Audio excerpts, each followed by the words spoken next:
En La Voz del Derecho presentamos Educación para la Vida en Familia. Asuntos de actualidad y trascendencia.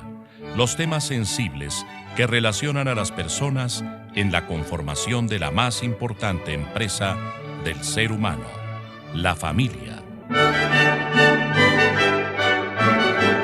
Dirección y realización del abogado y académico Carlos Fradique Méndez. Conducción del abogado y especialista en Derecho de Familia, Tito Martínez Ortiz. Bienvenidos a Educación para la Vida en Familia.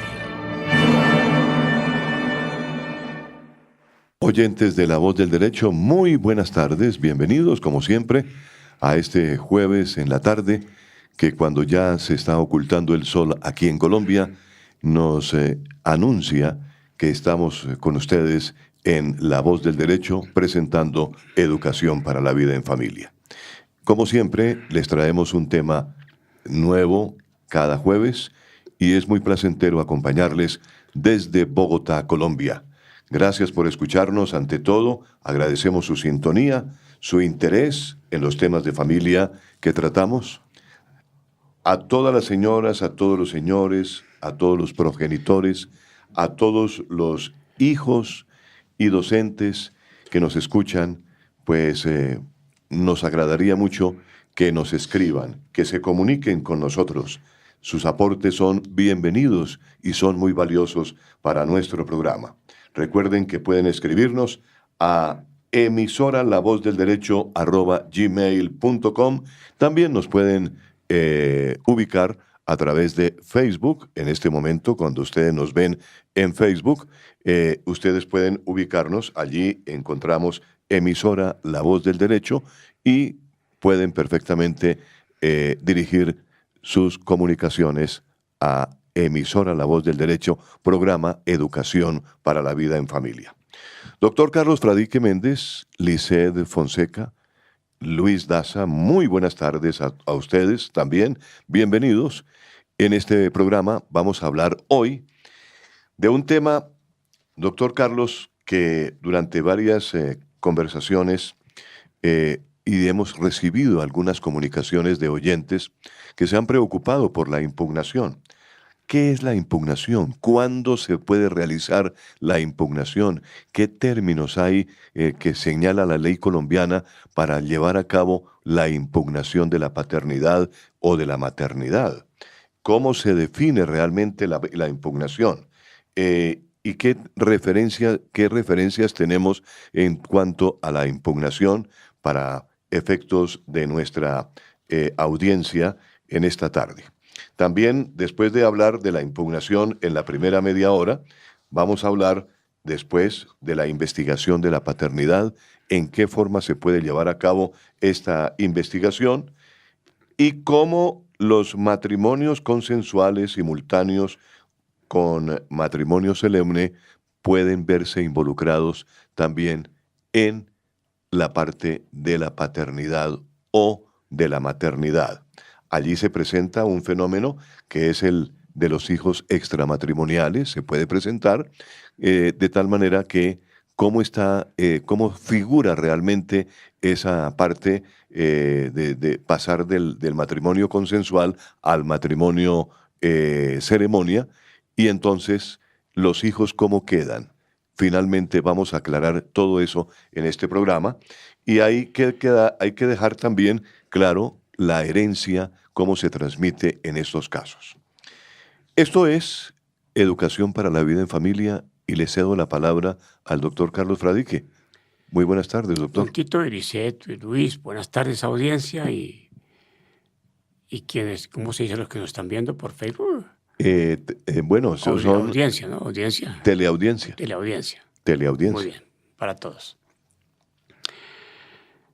La familia ha cambiado sustancialmente, de eso no tenemos la menor duda. Y de la familia estrictamente monogámica, con cumplimiento total en su mayoría de lo que era la obligación de fidelidad, se ha pasado a una familia efímera y en muchos casos una familia promiscua.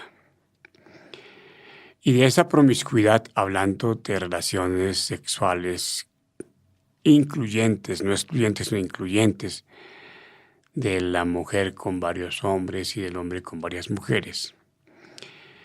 Ya el principio aquel de que es ser muy cierta la maternidad y la paternidad en la vida matrimonial, tanto del matrimonio solemne como de la unión concubinaria como se conocía antes del año de 1945 en Colombia, había certeza de quién era la mamá, pero fundamentalmente de quién era el papá del niño. Había certeza, o de la niña.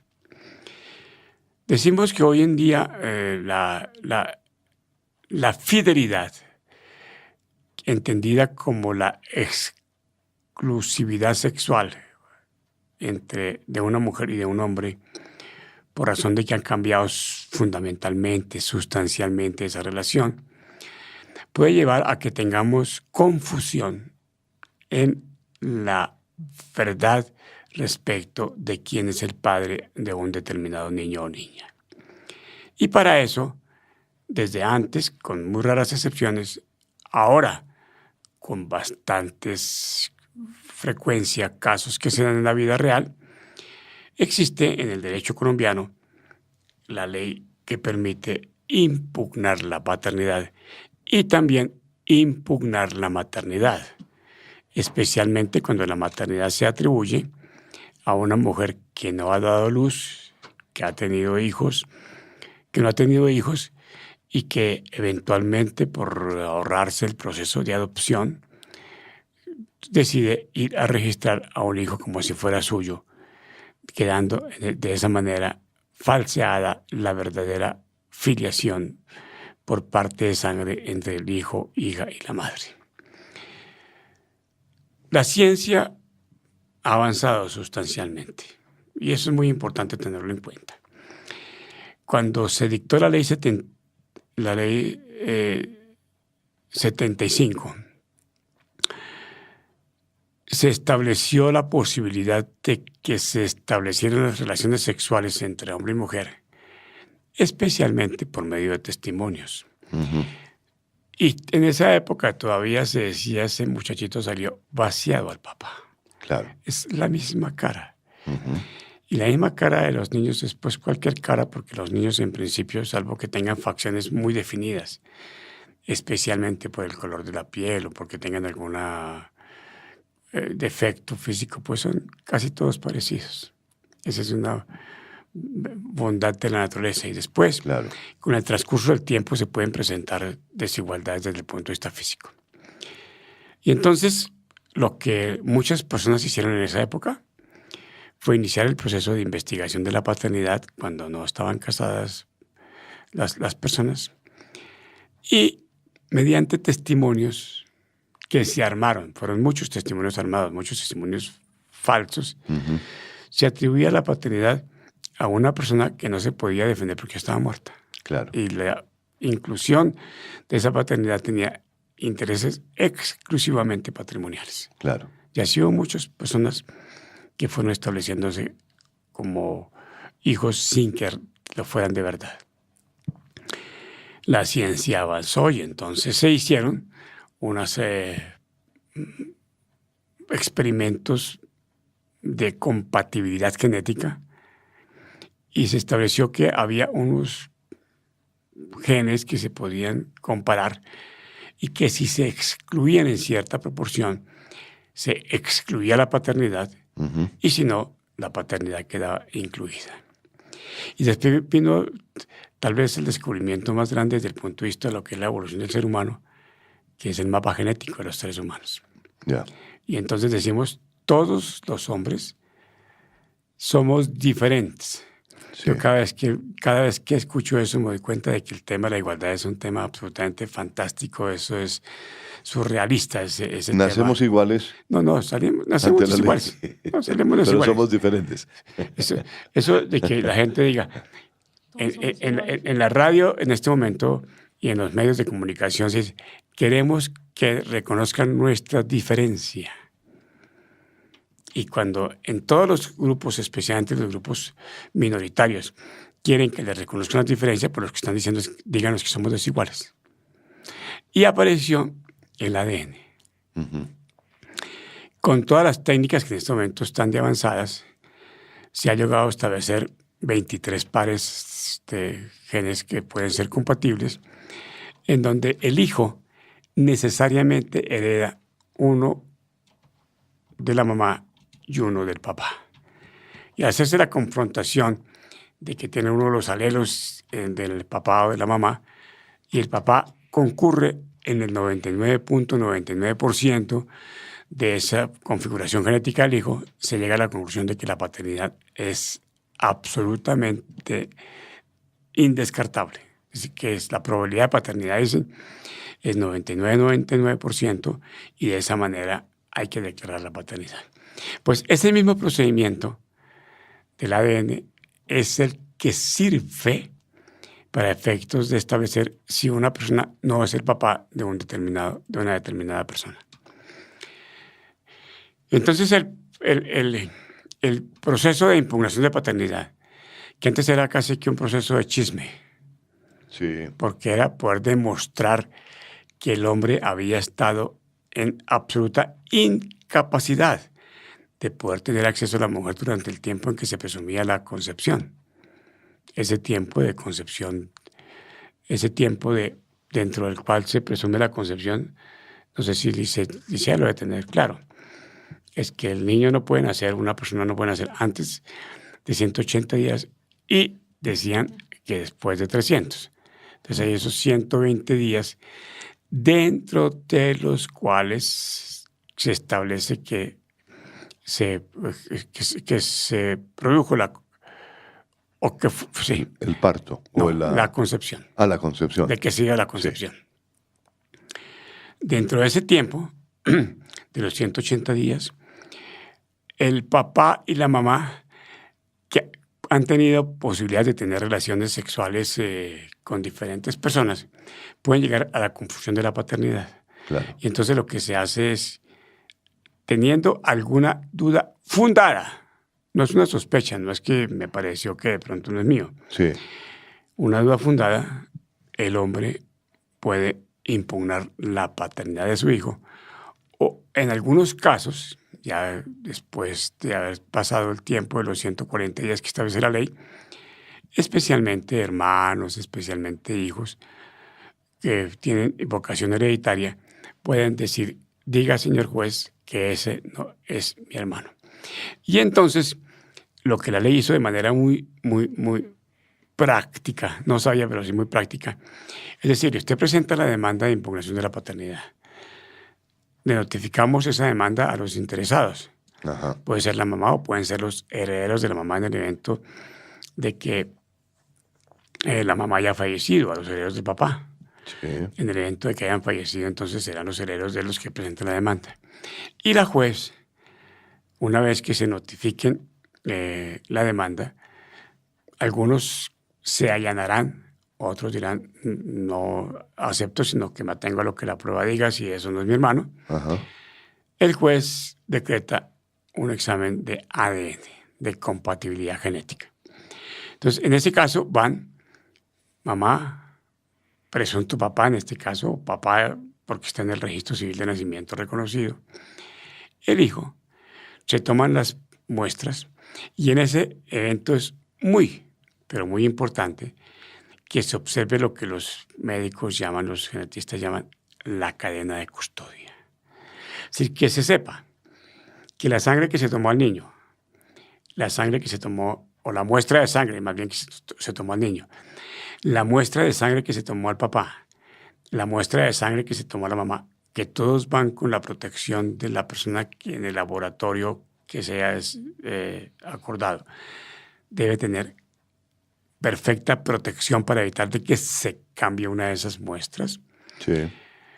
Sea la misma que llegue al laboratorio, la misma que haga la multiplicación, porque eso tiene un procedimiento especial para los efectos de multiplicar el ADN, con el fin de establecer los diferentes genes que se van a comparar y que esos mismos cuadros que se han multiplicado sean los que se comparan y que de esa comparación sea el resultado. Entonces, desde la toma de la muestra hasta el final del procedimiento, que es el resultado final, entonces debe haber cadena de custodia para que no haya la posibilidad, primero que todo, de que cambien la muestra, que se podría dar en un país en donde todo cambia, ¿no?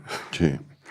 Y segundo lugar, que no vaya a haber contaminación de las muestras. O sea, las contaminaciones deben estar perfectamente asépticas. Claro. No puede haber contaminaciones porque en un momento determinado se puede desvirtuar.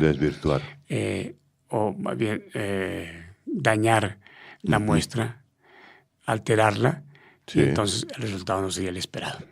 Claro. Esa es la forma como se hace la impugnación. ¿En qué casos es muy frecuente que se haga la impugnación?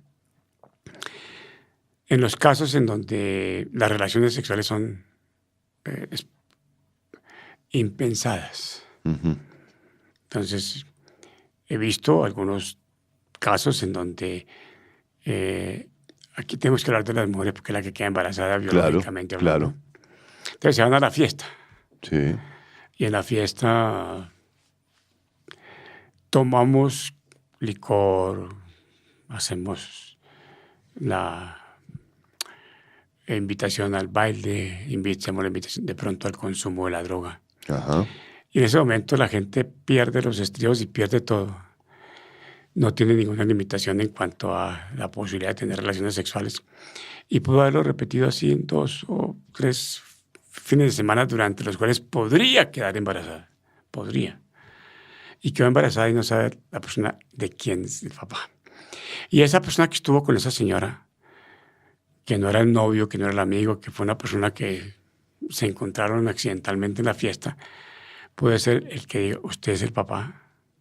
Y él puede que diga, sí, yo soy, firmo el registro civil de nacimiento, lo reconozco. Y después, que el mundo es pequeño, se da cuenta de que cometió un error grande y entonces tendría que pedir la prueba de ADN a través del proceso de impugnación de la paternidad. Ya. Otro evento que se presenta, y es con alguna frecuencia, es cuando los papás, por ahorrarse el proceso de adopción, es que tiene un protocolo especial, hay que hacer la solicitud, hay que hacer la cola, hay que hacer la fila india, Claro. hay que esperarse a que salga el posible candidato. A veces sale un candidato que no es el que quieren tener porque no es la reina de belleza en potencia, no es el muchachito inteligente, Claro. sino que es una persona que eventualmente puede tener un defecto físico o un defecto mental. Y entonces, por ahorrarse este procedimiento de adopción, toman un niño, lo inscriben como hijo de ellos. A veces lo hacen concurriendo con un delito de falsedad porque el médico les da una certificación de que la señora dio a luz Claro. el niño y que el parto se atendió en la casa. Y concurriendo con ese delito de falsedad documental, hacen la inscripción y después, haciendo la inscripción, aparece como si fuera hijo de ellos. Y en ese caso se comete un delito que se llama alteración, suposición de alteración del estado civil, y miremoslo ya en el Código Penal. Alteración, suposición, y hay otro tipo penal del estado civil de las personas, porque claro, pues él aparece como si fuera hijo de Claro. fulano de tal, y no es hijo de él, está teniendo un estado civil, pero es uno de los elementos del estado civil, entre otras cosas, porque el estado civil es complejo. Esta es la suma de todas las condiciones jurídicas, sociales, económicas, relaciones jurídicas con las que una persona puede ejercer ciertos derechos frente a la sociedad. Estado civil, casado, estado civil soltero, estado civil viudo, no, tiene más. Estado civil mayor de edad, estado civil menor de edad, estado civil colombiano, estado civil extranjero, estado civil interdicto. Entonces, ese elemento. Y hay un estado, ¿en el contraste dice? El 238. ¿Qué dice el 238 del Código Penal? ¿Para qué? Porque es que es muy importante, porque aquí hacemos las cosas y las hacemos sin prever las consecuencias que de esa situación se pueden derivar, especialmente desde el punto de vista penal. ¿Qué dice el artículo 7? Y entonces, En estos casos es interesante o es viable más bien presentar la demanda, es un proceso ordinario, Ya, verbal ordinario ahora, ahora sí. para impugnar la paternidad y todo lo resuelve el ADN. Correcto. Todo lo resuelve el ADN, todo. El ADN es el examen, la columna vertebral Claro. de ese proceso. ¿Cómo Artículo 238 del Código Penal. Supresión, alteración o suposición del Listo, estado son civil. 3 los tipos penales. Alteración. No, supresión. Supresión, alteración, De suprimir, suprimir, alterarlo alterarlo o suponerlo. o suponerlo, listo. Ya. Esos son los 3 tipos penales de alteración del estado civil, pero en verdad únicamente de ese elemento del estado civil que es el de hijo. Siga, por favor.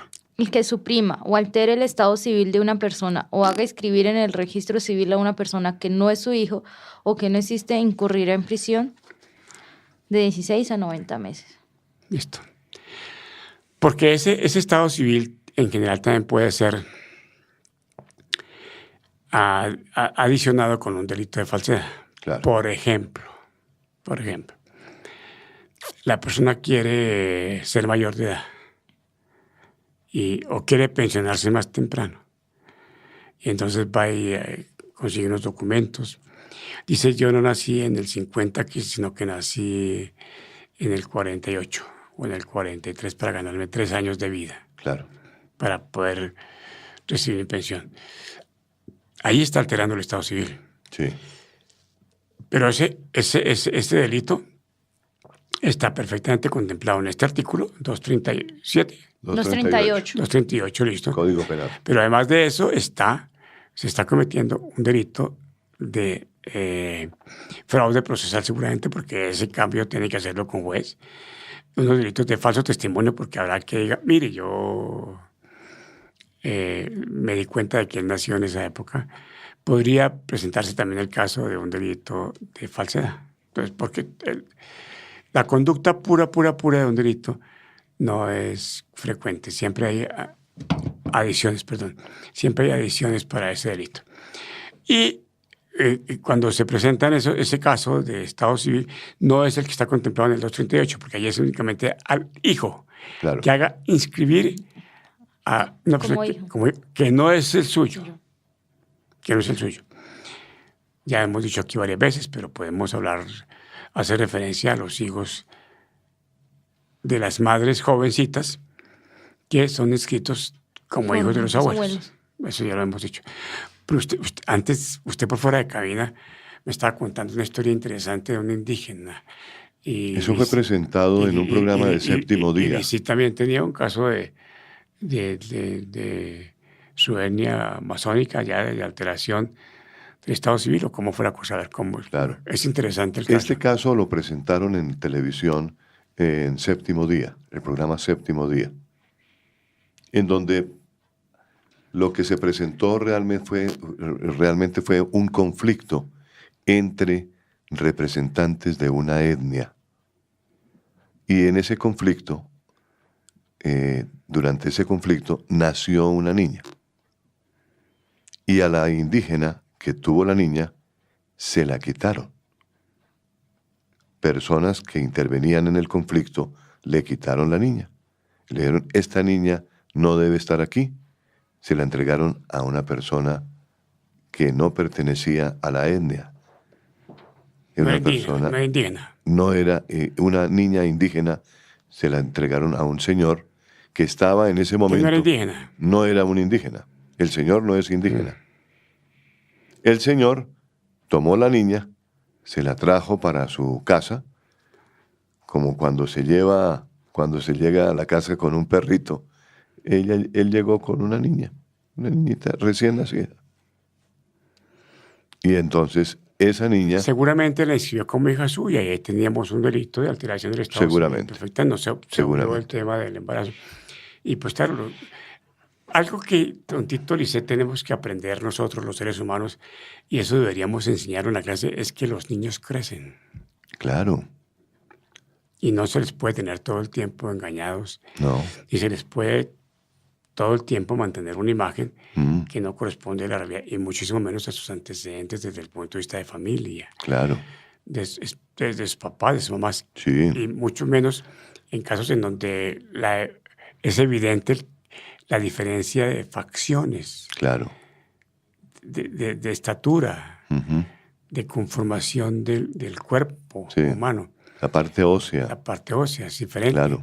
Y cuando crecen, pues los niños se dan cuenta, yo no soy de esta familia, yo soy de otro Claro. rodillo. Bueno, Y eso fue lo que ocurrió con esta es indígena. interesante. Aquí hay un caso que me parece que es muy, pero muy interesante en el caso de la paternidad, y es el caso de las señoras que han celebrado matrimonio ceremonia Ujú.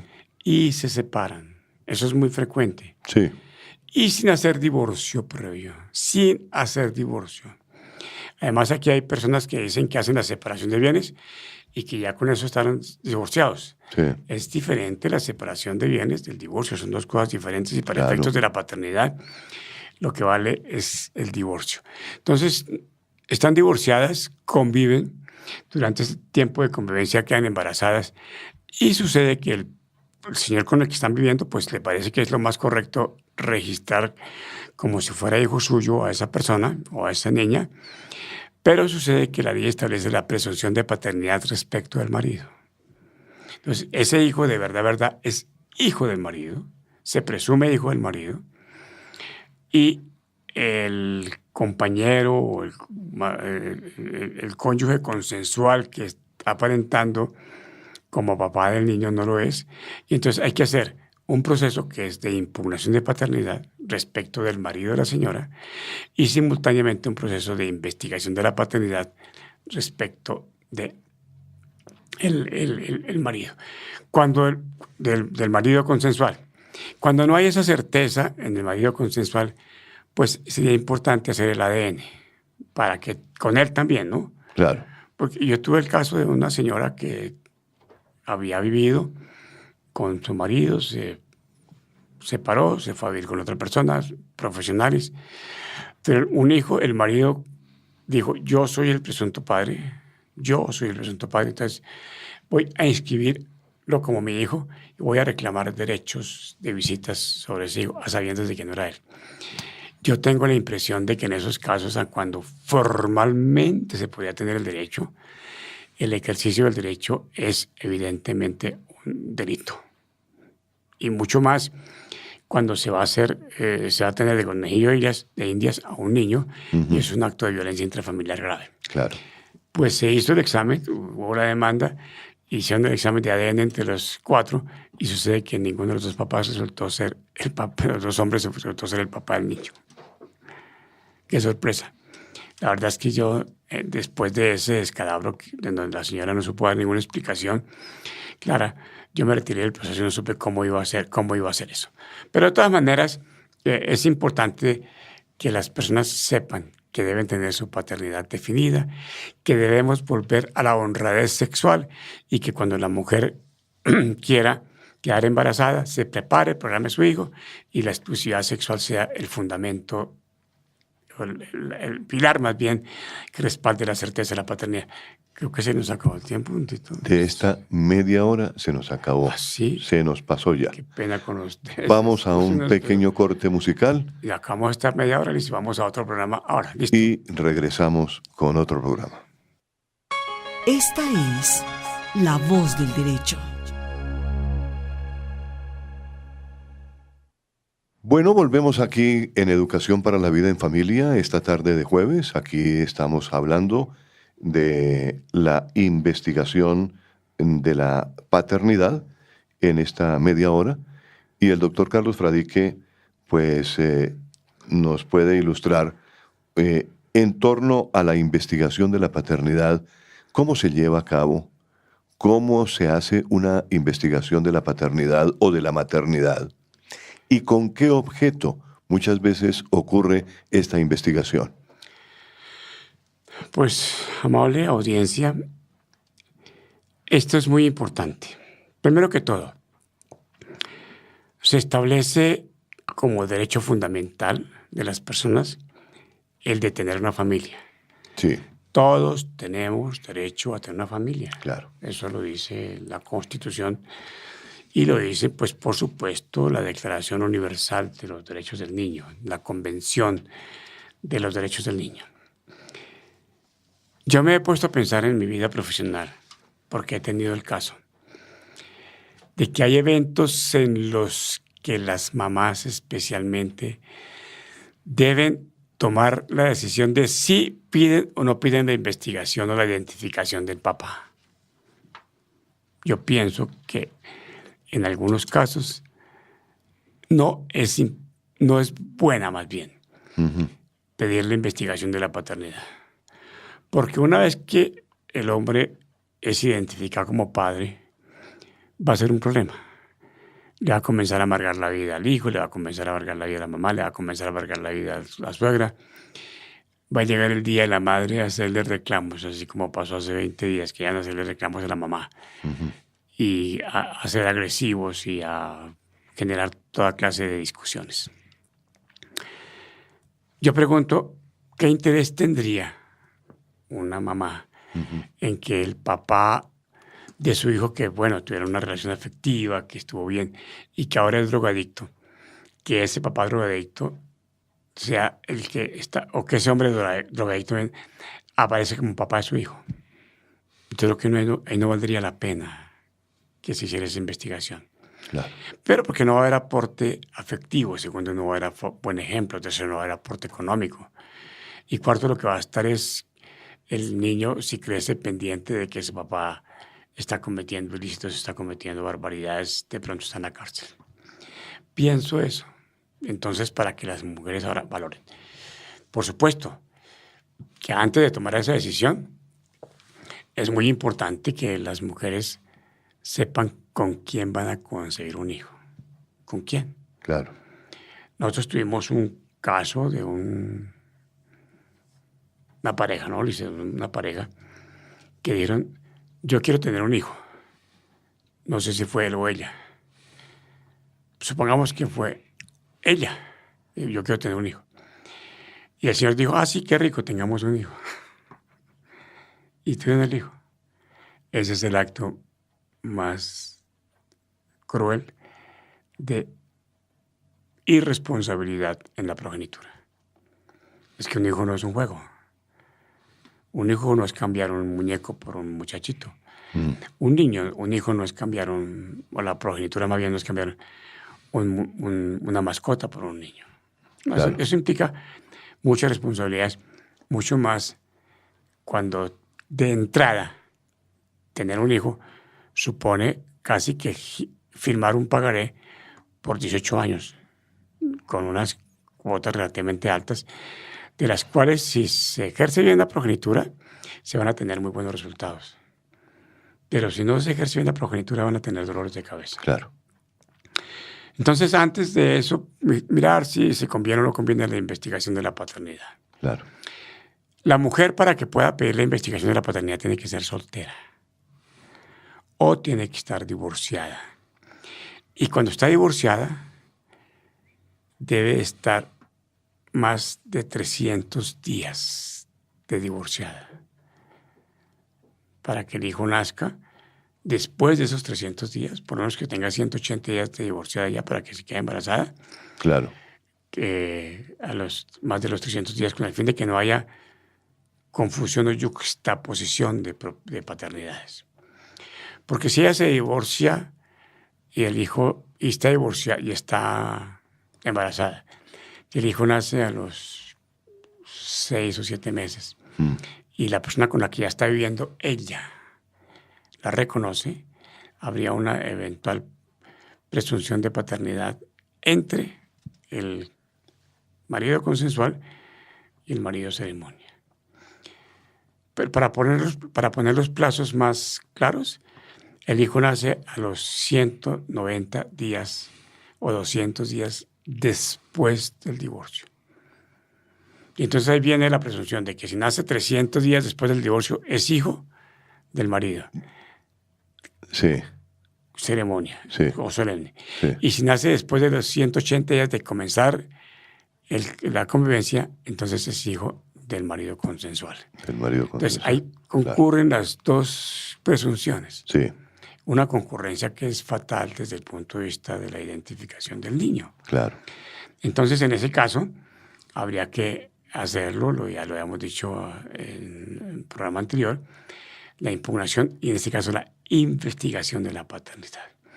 Dice la ley 75 de 1968, si no estoy mal, dice en qué forma se puede reconocer un hijo para evitarse la investigación de la paternidad, en qué forma se puede, en qué caso se puede reconocer, cómo se puede más bien reconocer un hijo. ¿Lo tiene ahí? Dice. Sí, señor. A ver, por favor.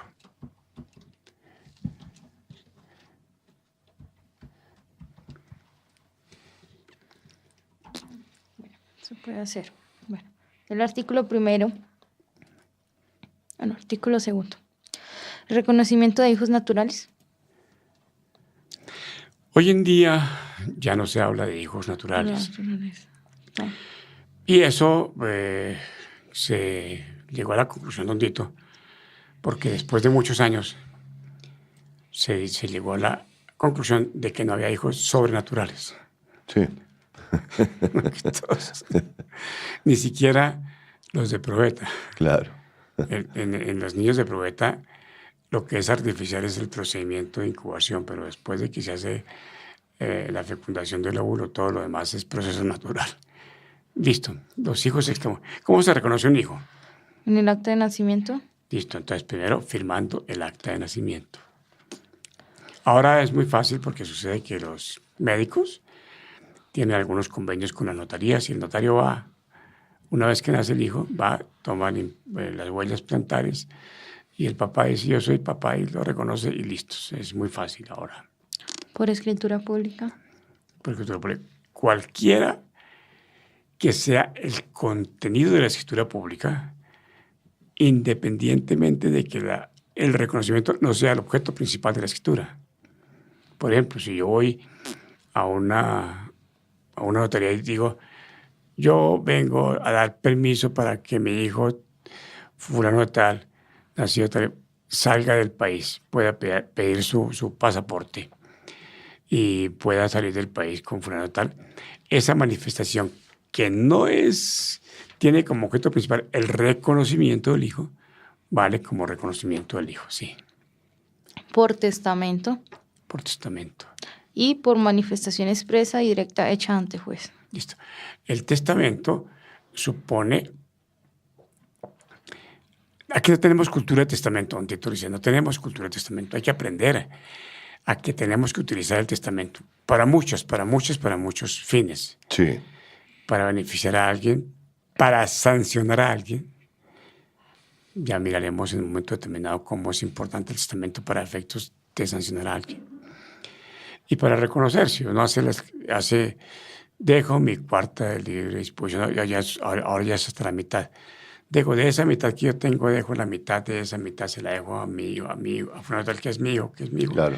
Ese solo hecho está haciendo el reconocimiento. Pero en últimas, el concepto de escritura pública estaría de allí más o menos organizado. Sin embargo, tenemos en cuenta los testamentos cerrados, en donde se hace el documento, se protege en una chuspa, se hace el correspondiente, estoy pegándole a la cosa, se lacra el sobre para que quede perfectamente sellado, se introduce en otro sobre que lo lacra el notario y la escritura es decir, aquí está mi testamento en estas condiciones y da las circunstancias en las cuales está contemplado el testamento.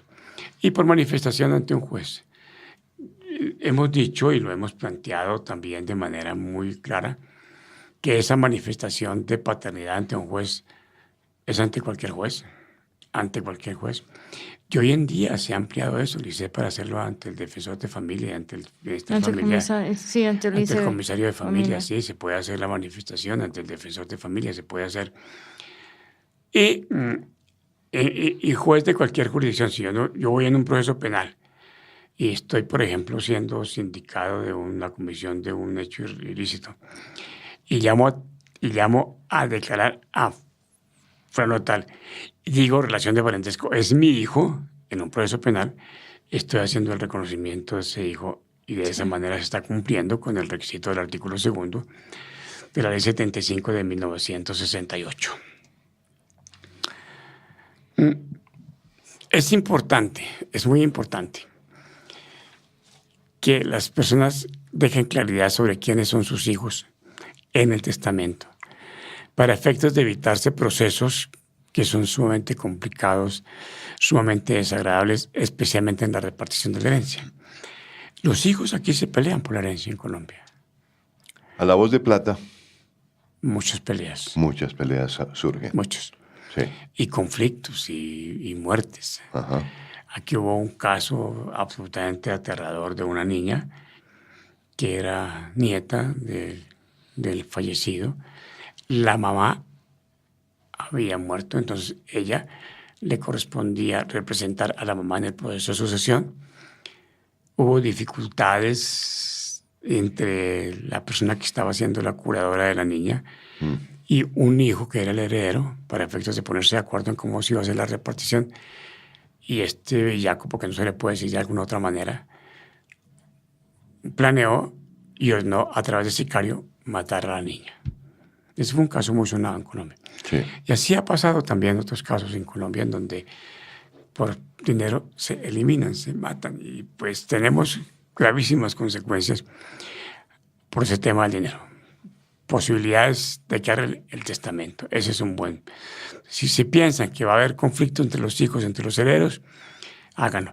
Sí, aquí tenemos en este momento, entre otras cosas, muchas mujeres solteras y muchos señores solteros. No tienen hijos.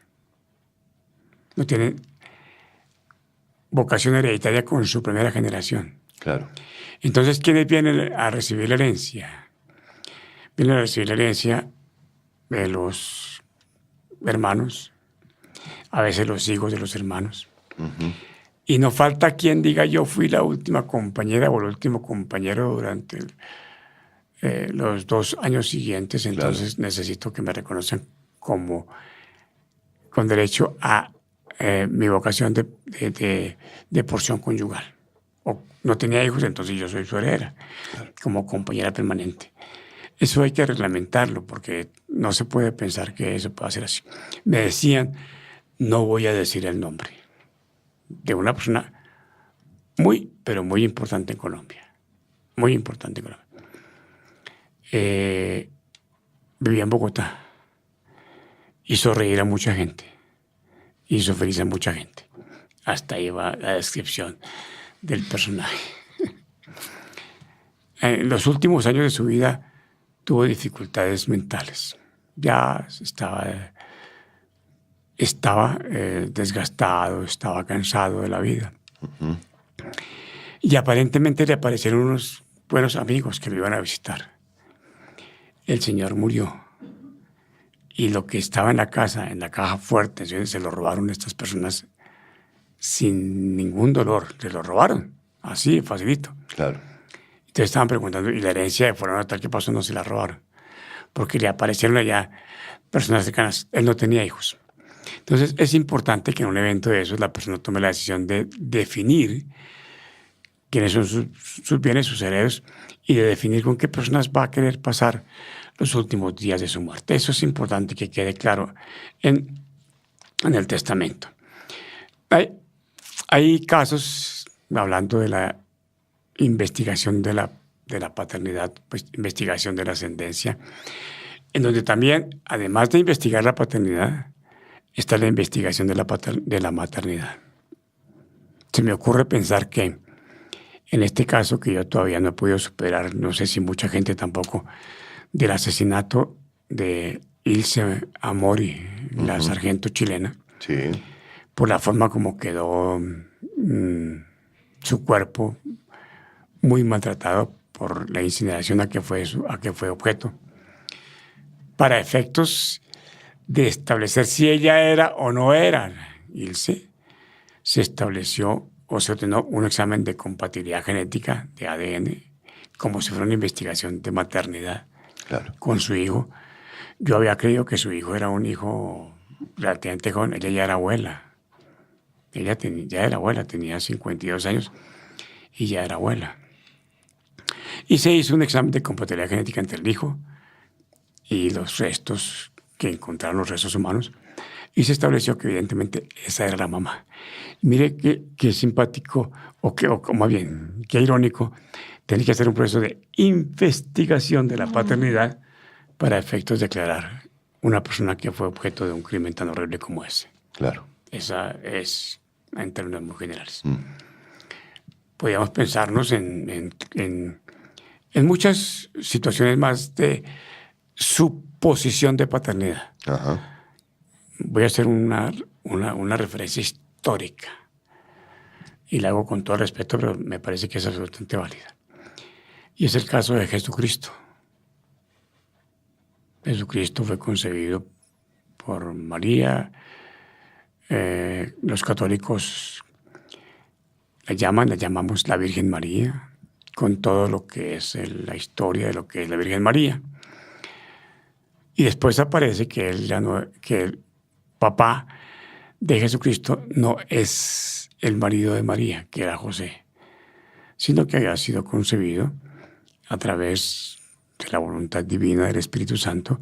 Ese es uno de los misterios más importantes y que invitan a que la gente tenga fe para efectos de no proponer discusiones médicas y discusiones científicas que, entre otras cosas, no son del caso y que no llevarían a ninguna parte.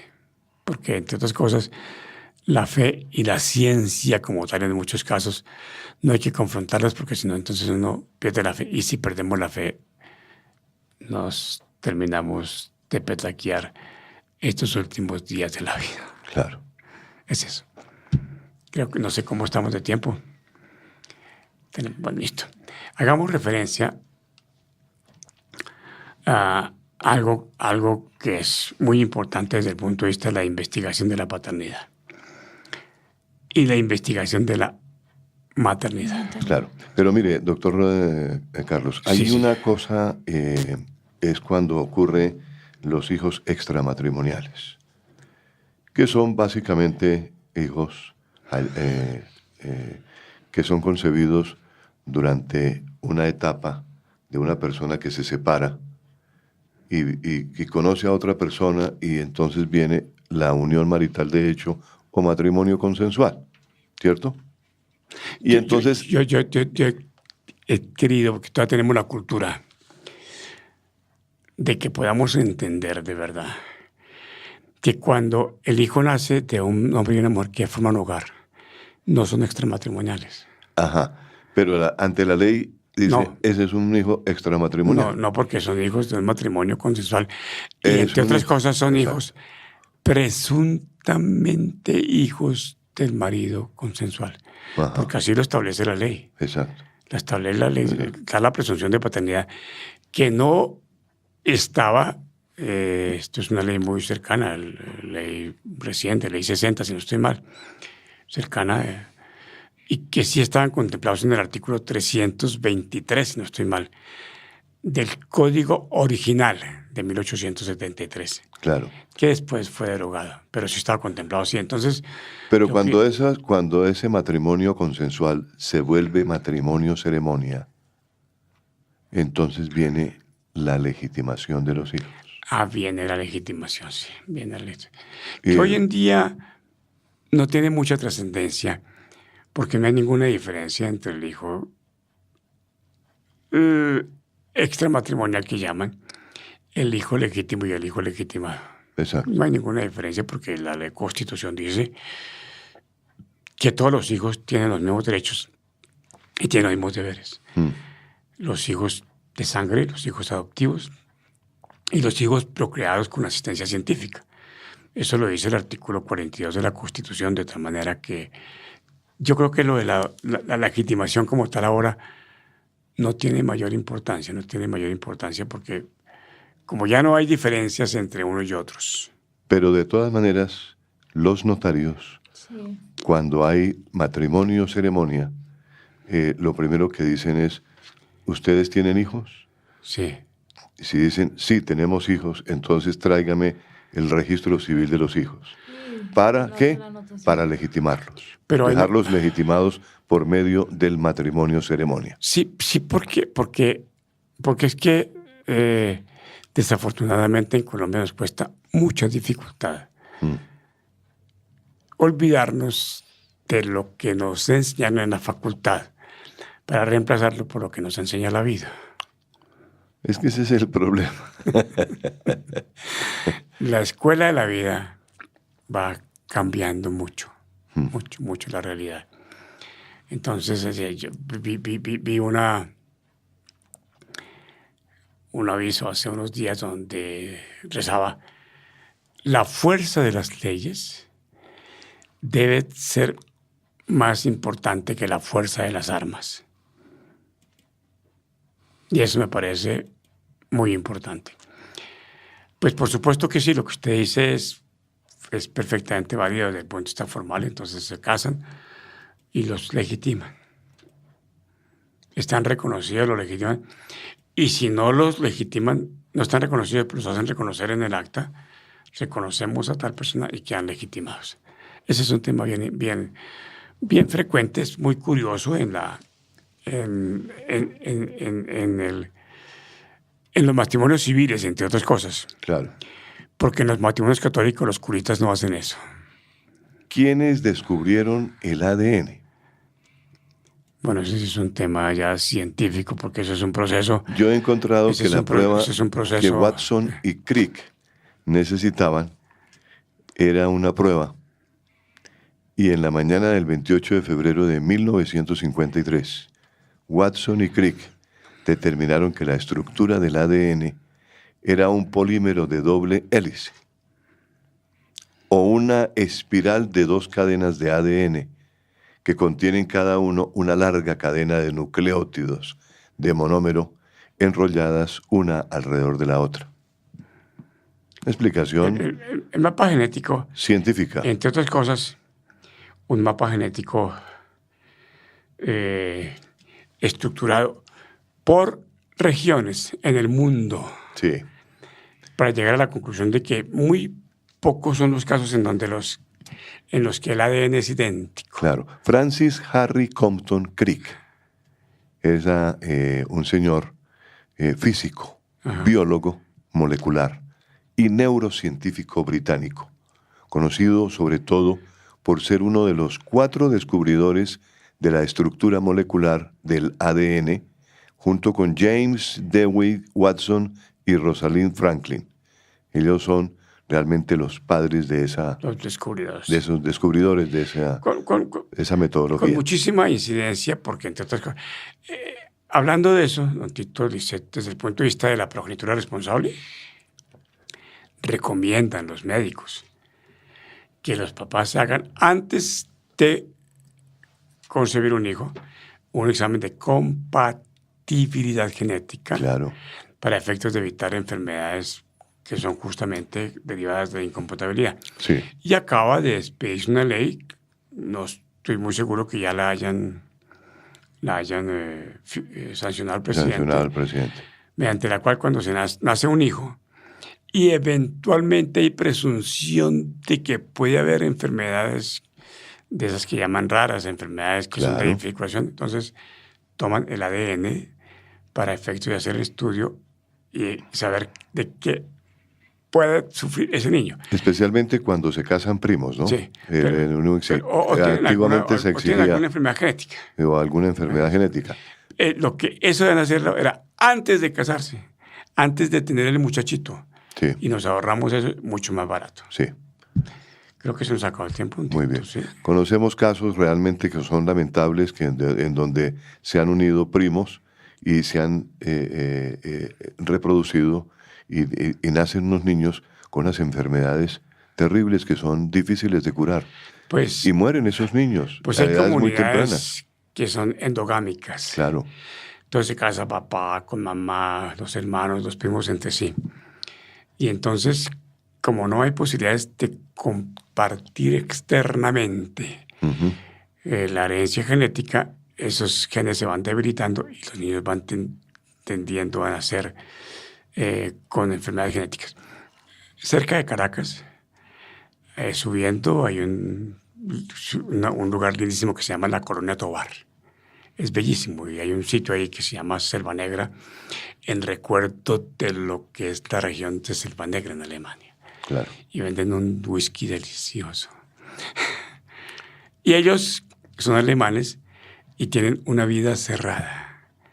Y Que como no dejan permitieron penetrar. la presentación del chipchas, entonces ya creo que iban en la cuarta o quinta generación y ya los niños tenían dificultades genéticas. Claro. Justamente porque no había mezcla con terceros. ¿Listo? No Despedimos sé. el programa, doctor Carlos. Por favor, don Tito, muchas Dice, gracias. Liz. muchas gracias. Hasta Y- una próxima y Luis, oportunidad. muchas Otro gracias. jueves volveremos aquí en estos micrófonos de La Voz del Derecho con otra emisión de Educación para la Vida en Familia. Para todos, una feliz noche y este equipo de trabajo les desea mucha, pero mucha felicidad. Escucharon en La Voz del Derecho, Educación para la Vida en Familia. Asuntos de actualidad y trascendencia. Los temas sensibles que relacionan a las personas en la conformación de la más importante empresa del ser humano, la familia. Dirección y realización del abogado y académico Carlos Fradique Méndez. Conducción del abogado y especialista en Derecho de Familia Tito Martínez Ortiz. Educación para la vida en familia. Hasta pronto.